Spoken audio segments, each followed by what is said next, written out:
Good. Yay.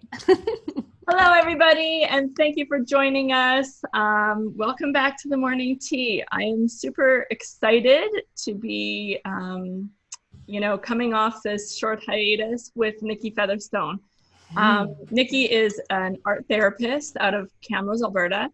I met Nikki, I believe actually you reached out to me to collaborate on a workshop. Yeah. And we found out later that we are actually convolutedly related through marriage, which was, really actually kind of felt like synchronicity. Yeah, totally. Yes, absolutely. So I know, you gave me this beautiful introduction of yourself and what it is you do, but I really want you to give it the justice it deserves. So tell us first a little bit about what it is you do.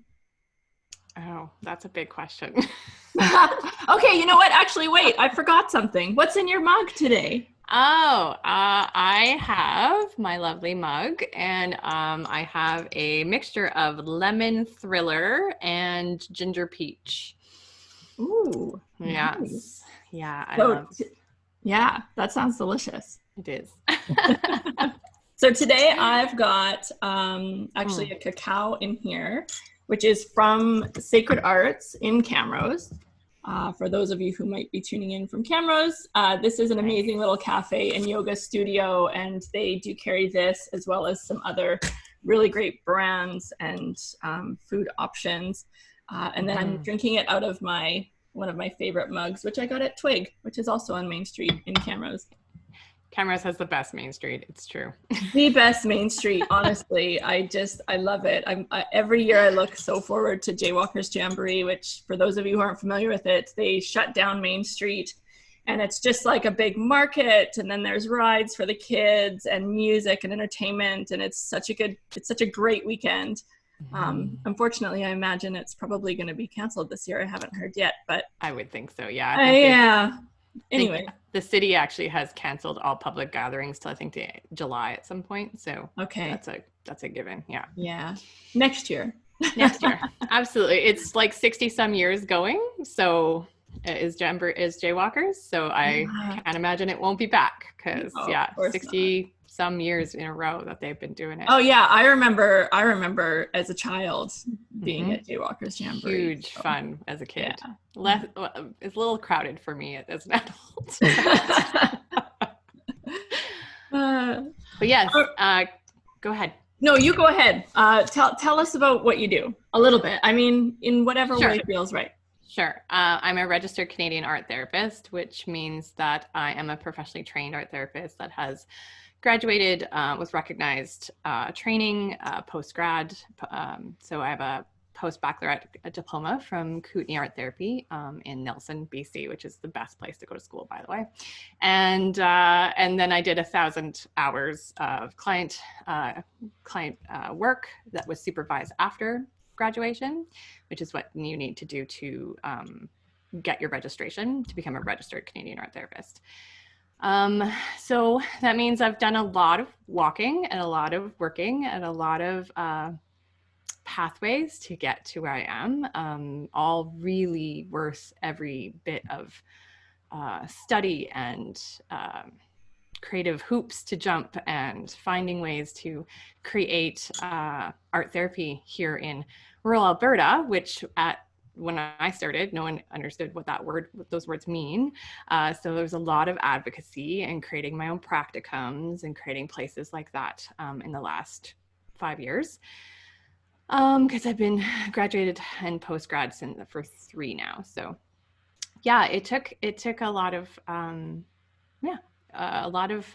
creative juice, which is great because that's kind of the whole point of art therapy is to use that creative juice in a therapeutic manner.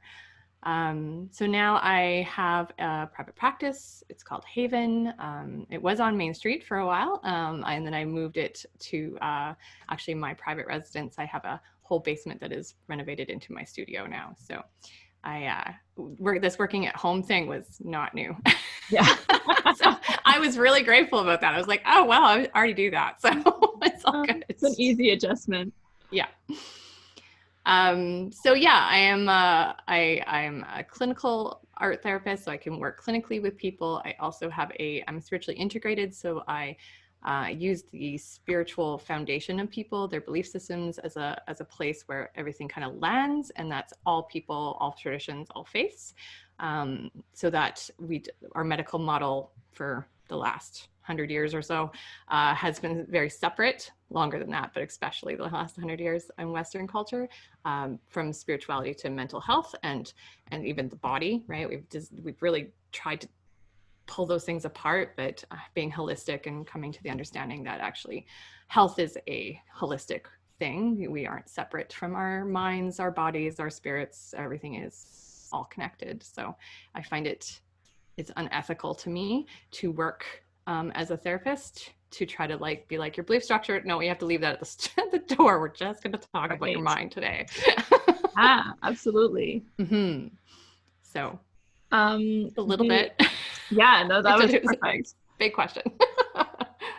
Nikki and I, as I mentioned before, collaborated on a workshop, and it was just beautiful how you were able to pull in all of the different faiths and give examples of, the different ways to apply the art to your faith. And I learned so much from working with you and in how to hold space for people without being exclusive, or maybe exclusive is not the right word, but everybody felt held and welcome and safe. And that was just so beautiful, the way that you create that container. What drew you to get into art therapy? Oh, such a long story. I've had a long pathway to get here, and it's part of what I bring as my toolkit. I think the way that it's shaped me and the way that I walk through the world. But originally, I've always used art therapeutically. I've been like a self-taught artist. I did art in high school, of course, but that was about it. Always breaking the barriers of what I was allowed to do. I had to get special permission to draw nudes in class and have it at the art show and all these things. I was like, it's art. Nudes have been kind of part of that forever. Yeah. But yeah. So I've tend to walk outside the box. It's been a part of my journey most of my life. And then I didn't follow art as a career path, feeling it was, not something that you did as a money-making thing. You had to go get a job. But I eventually, I did a bunch of things. I was a florist for a while, or a florist helper more so. I was in retail, of course. I did bookkeeping and accounts and management there for a while. But eventually I went back to school in my mid-20s. And I went and I started a career in corrections. And I was a correctional officer after a degree in corrections. And I was a federal correctional officer for 5 years. And then it was not, the work itself isn't, the environment is hard and the politics are hard. And they're not something that was making me feel better. I was becoming very drained, and it became toxic to my spirit to continue into that path. And I went in because I wanted to help people. I wanted to help people find a different pathway than into prison and into harm. And it's very difficult to work backwards. It's not like you can't, but once you've landed to a place of prison, it's a hard place to try to convince people to come back, right? Yeah. So I really wanted to work with prevention versus a reaction. And support people maybe before they could get there, and kids and that kind of thing. And I had looked at art therapy when I finished my degree, my undergrad degree. But it was because I love art and I love psychology, and I was like, oh my goodness, there's like a thing that does both of these things. That's amazing. I was like, this is made for me. Right? Exactly. Except the only place that I knew of that you could get trained in it was in Vancouver, and I'm an Alberta girl, and I'm never moving out of Alberta. I very much rooted in this space, and And I had a job with the feds, and that was a really, you know, follow that place. And I'm glad I did, because I use a lot of what I learned there in my work. It's definitely like, again, it's shaped part and parcel of how I understand humans and all the ranges of people that you will interact with.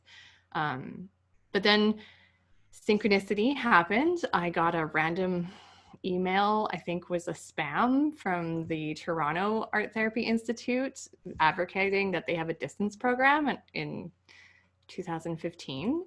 And I was like, there's distance? Pardon?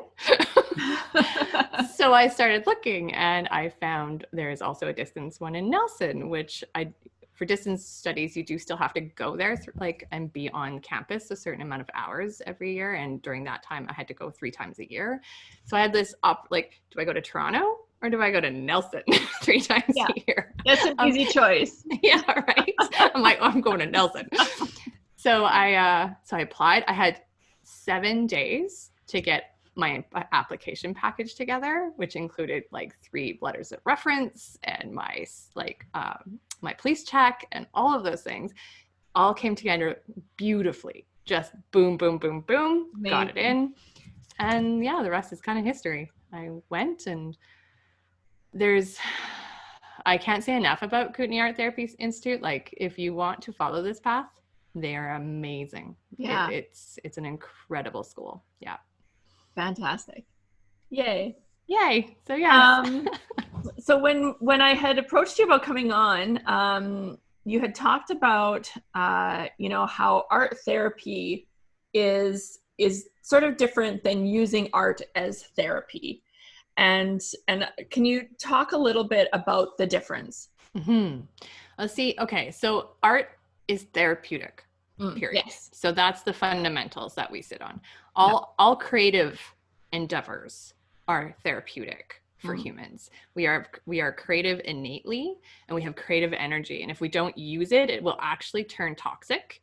And that's when you'll get sick physically, mentally, all these kind of places. When we stop creating in our lives, in whatever capacity that looks like for you, it will actually turn against you, because it's got to move. It's got to, like, that's where people get restless and they get anxious and they get all of these emotions. That's energy, right? And if you use it to funnel it places, then it comes out and it can be utilized. Right. So that's, you know, like, that's music, that's gardening, that's cooking, that's crocheting. Like, there's not, we get kind of stuck sometimes in what art is, and don't. Yeah. Don't get stuck in it. It's creating, like you said. Creating. Yeah. And creating workshops and designing things and, you know, thinking about how, like, that's part of my job, is that, you know, I work with people, but I also create workshops and ways of bringing people to the work. And that's a huge part of using my creative energy. So that in itself, therapeutic. Absolutely. Whenever you're feeling upset, ill, I always say, make art. Just make art in whatever form you are. It's going to help you. Art therapy has different levels. So there is art as therapy that will be held by art therapists, where it's kind of more open studio. You come in, you make, like, sometimes people are professional artists and people are amateur artists. They're just coming to make art. And often, before this, it was done in community. So you had open studio, you have people come, and it's the connection they're building around making art that can be very therapeutic, as well as just making art. So there's kind of like the surface level, and then there's many, many layers down, all the way down to art psychotherapy, where we are looking at your metaphors and your insights of what's, you know, what this image might mean to you, what it might associate to your life, how, you know, maybe it's a trauma piece that's come from behind. We do a lot of trauma work. Art is really good for working through trauma, because it actually allows the brain to process those things without bringing it up to the cognitive level, the executive functioning level. You don't actually have to speak about it, which can be re-traumatizing, to get it out. So you can allow that to come up into the brain and come out. And then you have some perspective from it, right? You're putting it over there. And then you can bring your cognitive executive to it. So you're like, okay, so it can't hurt me because it's over there. And we can talk about it now. I got chills. I love how, yeah, I love that analogy. That's beautiful. Yeah. So it works. The wonderful thing about art therapy, because it has so many layers and it's creative, right? So you can use it in all kinds of ways. It pairs with all kinds of psychological theory, and it works with all populations. If you can use, like, even to the babies who like they come into play therapy and they're like finger painting, and the dyads between parents, they use it in that place, all the way up to seniors who are, working through a lot of loss and a lot of grief. Yeah. Sorry, I can go on about this forever. It's great. It's great. That's why you're here. Do you think that I'm passionate about my job? So what are some ways that people can, use art therapy in their homes, either with their families or solo, just, with what they have? What, what do you suggest there? I think, writing is a really great way. I encourage people to journal all the time, because that is a way to process when you're by yourself, when you don't have someone to mirror with you, and you can just free write. And you try to like take the grammar out of it, the editing, like you don't worry about it. You just get everything down. And then again, you've taken it out of here and you put it into the concrete place where you can come back to it if you need to. So you don't have to like try to remember it. It doesn't have to spin in your mind. Yeah. And you can also like have a record of how things are progressing and how things are changing, which is also really helpful. So whenever you're emotionally charged, write stuff down, because that's great. Yeah. I also I work as I have many hats. So I also work as a community liaison for the Altview Foundation. And we started, since this pandemic started, I'm doing a morning mandala twice a week, which is mandala is a sacred circle, and it's been used by all cultures in so many different ways. And in art therapy, it's a really beautiful way of just allowing lines to come forth. And actually, you can use it with found objects. So you can go outside and use it in nature, in your yard, if you want. You don't have, you can just use a pencil and a piece of paper. It's very simple, and it's just allowing patterns to evolve. Zentangling is kind of in that same place of just, it allows yourself to become mindful and in the moment, which is really important when we're working through anxiety, because anxiety is living in the future or the past. If you can come to the very present moment, which is what that does for you, that's what the coloring books are really positive and kind of blew up about, because it's helping people just become present in this moment. Yeah, that helps. Yeah, I heard that second to meditation, that coloring is one of the best ways to like clear the mind and yeah, like you said, fall into that present moment. Yeah. I find coloring can become mindless. Like you can color without and start thinking, which is also kind of a place to process things. So people sometimes use that where they're doing something so repetitive, like it's kind of like crocheting or things that you don't actually have to think about, and you kind of process while you're doing it. Yeah, it can be good or bad depending if it's your, if you're trying to get out of your head, that's not helpful. But if that's happening, like if you find coloring is too mindless, like it doesn't take enough focus, that's where I'm drawing a mandala, because you have to choose you're continuously choosing the next line. And so you can't really move out of that space. So it really keeps you focused right here. Yes. And it's like, it's the actual creation of the image rather than just filling in the blocks, right? Yes, exactly. And it doesn't have to be perfect. And that's one of the things about art therapy, is that art done in art therapy is done to express, and it's not meant to be a product base. You're not trying to, like, sometimes it's pretty, right? Yeah. And you might like it, but sometimes it's expressing stuff that's not very pretty, and that's valid, and that needs to be expressed too. Yeah. And things that aren't perfect are allowing us to not be perfect. And that's important, because we cannot be perfect. Yes. I always tell people you get 100% done. Yeah. It doesn't matter what you do, you get 100%.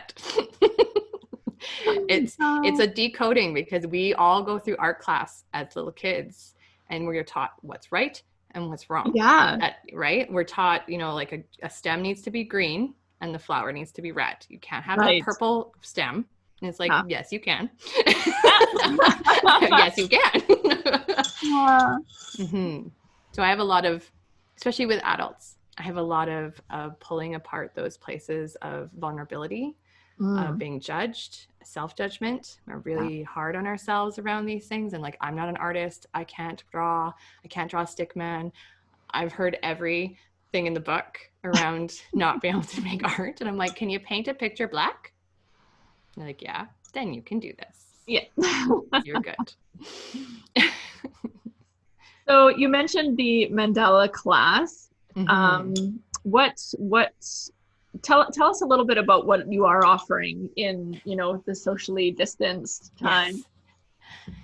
Yes. So the Morning Mandela right now is on Mondays and Thursdays on Altview's page, their Facebook Live at 11, but it also goes up as a video after. So for people who want to look at it, and then you can just follow along. Like I just kind of make a thing and you can follow, and sometimes just watching people make art is really relaxing. Yeah. Sometimes you want to do your own thing. That's great. So that's just kind of a offering. I also have a few groups. I have a women's spiritual creativity circle that's meeting twice a month right now on, what's the next one? It's the first Wednesday in May at 10 to 12 on Zoom. I do all my stuff on Zoom. And it's a karma offering, so anywhere between $10 and $25 to join. You just have to have a private space at home and your own art materials you want to use. And we work thematically with that one. So I just bring a theme each circle, and it's a variety of women that come. And again, the spirituality piece is that your spirituality is welcome and that we're not going to pretend it doesn't exist in what we do. And yeah, then we make art in response to the theme, and then we share about it. So we start in circle, we do art, and we end in circle, and that's always the beginning, middle, and end of how I run groups. Yeah. I have a goddess study that's starting. That's going to be the Thursdays in May. It looks like 2 to 4 will be the timing. And that's something I've done before, where we go through the myths of the goddesses through the divine feminine, and we use those myths and those stories, and we kind of look at the archetypal messages and metaphors that are in there, and we have a meditation. I guide people to meet that piece in themselves, as well as however their spiritual belief will hold that. And then they make art as a container to see what the response to that would be, and if there's any messages or insights that want to come through. And then again, we share. So that's coming up in May. And I have an online journey circle for people who like to do shamanic journey or spirit journey, which is like an intense version of meditation, but you're active. It's active meditation. It's not trying to stay in one place. You're actually going. It's like guided. If you've ever had a guided meditation where you're like going places, it's like that, but deep. Yes. And we do that on the Tuesday of the closest to the full moon every month. May 7th, I think, might be the next one. The next one's in May. Yeah. You'll have all those details. I'm like, I don't know the dates offhand. That's okay. But yes, that's online. We will definitely post the links and information in the comments under the video. Great. For anyone who wants to access these. So yeah. So and yeah, that's $25 to join. Like, I'm trying to keep my online stuff as affordable as possible, and because I do know that people have financial barriers before the pandemic. We certainly have more so now, and online. What I really love about this opportunity that's come out of this is I've got so many people that couldn't join me before because of distance and traveling that can join me now. And yes, yeah, I really love that piece, that I'm able to reach people and offer them these pieces that they couldn't if we tried to do it in person. Yes, perfect. Yeah, love it. Is there anything else that you want to bring to the table, to mention, to let people know about? Well, I do have the big thing that I have a business person that she's a shaman in Edmonton. Her name is Cricket. We run a women's retreat every year in a big, like a on-place weekend retreat, and it's kind of our big thing we do this every year, and this is our 6th year, and we're not sure it's going to run. It's usually in July, and it's right with what's happening these days. So, but if we are not able to run it, we will be trying to figure out something different that we can offer to anyone who's registered. And we only have 9 spots left because we have people that come back every year and they get their spot like immediately. So if you're interested in something that's pretty deep, pretty spiritual, transformational, ceremonial, and we'll have art involved and drums usually for July, that's something to get in touch with. We'll add that link as well. Yeah, for sure. Great. So I've been asking everybody I've talked to about an idea, like something fun or something, you know, whether it be something they can do with their family or something personal that they can be sort of using to fill some time. Just like one great idea that maybe not everybody has thought of. Well, that's I know that was really random. Something no one has ever thought of before. Go. Something they may not be thinking of at home themselves.